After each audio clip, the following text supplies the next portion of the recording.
Aries, kung kayo nasa pag-ibig, titignan natin ang inyong relasyon, ng inyong karelasyon guys, ng inyong person. Today is January 18, 2026. Okay, Aries, kung kayo ay nasa relasyon, tingnan natin ang inyong sitwasyon guys, o ang inyong level ng pag-ibig sa inyong person. Okay. Aries, andito ang bond at ito ay love. A love bond grows stronger over time. Ibig sabihin nito, kung kayo ay nasa pag-ibig, kailangan dito ng bonding. Kahit na kayo ay malayo, kailangan yung may communication sa isa't isa. Kahit magkaibang inyong oras, magkaibang inyong oras sa pagkain, oras ng inyong mga, kung hindi man kayo makapag-bonding ng personal is yung pakikipag-usap nyo sa kanya. Sa phone, sa message, okay? At importante ang bonding. Kung kayo ay malayo. Malapit man kayo sa isa't isa o malayo kayo sa isa't isa ay yung tinatawag na pagbabanding o band ng dalawang pusong nagmamahalan para maging strong ang inyong pagsasama. Okay. Kailangan ninyo ng ma-admire kayo sa isa't isa. Okay? Okay, Aries. Kung kayo nasa pag-ibig, ano ang kahihinatnan ng inyong relasyon ng person na inyong iniibig sa kasalukuyan? Okay. Andito ang Ten of Swords, guys. Yeah. Mukhang kayo talaga in love sa isa't isa, guys. Ito ay lovers at mahal yung isa't isa. At mahal kung kayo galing sa mga nagdaan na to, napakahirap ay tuluyan na kayo naka-move on. Okay? Ito ay 9 and 10 of Swords. Tuloy-tuloy na kayo nakapag-move on. Okay, ito ay 9 of Swords in reverse. 2 of Swords in reverse. Ibig sabihin, nagkaroon na kayo dito ng pagdidesisyon na 100% na clear na ang utak ninyo na layasan na o kalimutan na ang nakaraan at mag-focus dito sa tao na to.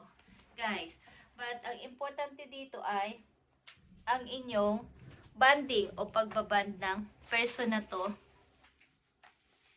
na kailangan ay malayo, malapit man kayo ay yung communication is kailangan dito, guys. Okay? Aries. Tingnan natin ang inyong sitwasyon ng tao na to na yung karelasyon sa kasalukuyan. Malamang at sa malamang ay matagal kayong na-stuck dito. At tuloy-tuloy na kayo nakapag-move on galing sa nakaraan at meron na kayong special person sa kasalukuyan, Aries.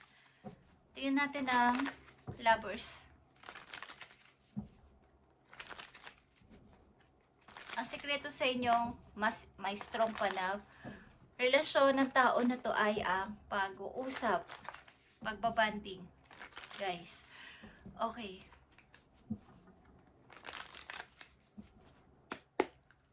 At ma-admire kayo sa isa't isa o magkaroon ng inspirasyon sa isa't isa is i-admire nyo ang inyong partner at maaring ganun din siya sa inyo, okay?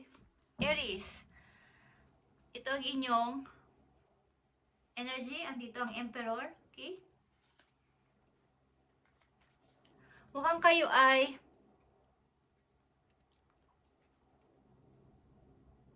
alam ninyo inyong napagdesisyonan na to at alam ninyo ang inyong binild na relasyon. Lalaki man kayo, babaeng Aries na dito sa reading. Alam nyo kung sino at ano inyong pinasok na relasyon at alam nyo na ang gagawin nyo dito. Okay, clear na ang inyong mind. Maaring ilan sa inyo ay ito ay hold something sa money or sa isang person. Kayo ay naka-hold sa inyong kung ikaw ay akin, akin ka lang. Okay. At nakikita nyo to. Maybe kung kayo nasa relasyon na seryoso na sa ngayon is may isang tao mula sa malayo ang nakatingin sa inyo pero hindi ito makalapit-lapit sa inyo, okay? Maaaring kayo din, vice versa, kung kayo nasa relasyon na mayroon pa rin puwang ang isang tao sa buhay ninyo kahit wala na siya sa inyo, okay? Maaaring ito ay katulad yung Aries or Leo. At nandito pa din talaga yung paghihiling. Sabihin natin na kayo ay nakapag-move on na, is andito pa din yung bumabalik-balik pa din sa puso ninyo o sa isip ninyo ang nakaraan. At ang ilan sa inyo dito ay maaaring breadwinner din sa family o isa kayong kung kayo nagkaroon na ng relasyon sa una at meron kayong mga anak na kasama sa buhay, Aries is provider kayo sa inyong pamilya. At malakas dito nakikita kong masculine energy, Aries men. Okay, na kayo ay naka-hold pa rin o naka-hold kayo sa inyong financial. Okay, sa inyong financial. Maring may pag-ibig man kayo sa ngayon is andito pa rin yung isa nyong provider na tao na kailangan ninyong magtipid sa money dahil meron kayong mga ginagastusan. Pinag-uukulan ng inyong pagsisikap na to, okay. At nandito ang band, kailangan ninyong mag-banding o magbigay ng oras sa inyong partner, guys, kung kayo ay nasa relasyon na malayo man to o malapit man kayo sa kanya. Guys, sapagkat mahal nyo ang tao na to, kaya lang ay meron din kayong responsibilidad sa inyong pamilya, sa mga Aries na nandito. At maaari may puwang pa din, kahit papaano ang nakaraang pag-ibig, tumitingin pa rin kayo sa pagsabihin ng inyong mind, andun yung may kasama na kaya siya o vice versa. Iniisip ng tao na to na kung may kasama na si Aries, mayroon na bang pag-ibig si Aries. Okay, Aries, payo sa'yo, tingnan natin. Andito ang productivity. It's time to examine your productivity. Aries, disorganization and indecisiveness may be causing you to miss opportunities. Take a moment to prioritize your goals and get a clear view of how to get where you want to go and what it will take to get there. Okay. Ito about sa inyong career naman. Okay guys, itong payo sa inyo na mayroon kayong mga namimiss na opportunity sapagkat kulang kayo sa focus sa inyong talagang target na goal sa buhay. Kumbaga ay hindi, kung sa loob ng bahay, hindi na-organize, kaya gulo-gulo ang bahay, okay? Kung sa bahay ito, hindi clear yung mind nyo pagdating sa kung ano talaga ang gusto kong puntahan at ano talaga ang gusto kong gawin sa buhay sa ngayon. Okay. Merong kaguluhan sapagkat ang ilan sa inyo dito ay matagal na na-stuck sa sitwasyon galing sa nakaraan at umiibig sa kasalukuyan. Kaya lang, meron pa rin dito yung kayo ay may responsibilidad sa inyong mga anak kung kayo may anak na kasama at pamilya. Isa kayong butihing ama o ina at nakikita ko dito as ama kayo, okay? Na may kailangan nyong i-hold ang inyong money na mahigpit dahil marami kayong pinagkakagastusan sa mga Aries na nandito, okay? At meron pa din pakunti-kunting pagbalik galing sa nakaraan ang inyong isip, guys. At dumadating pa rin yung time na kayo ay nalulumbay or kakaroon ng panghihina. Okay. So, tingnan natin ang isa pang message po yung Aries.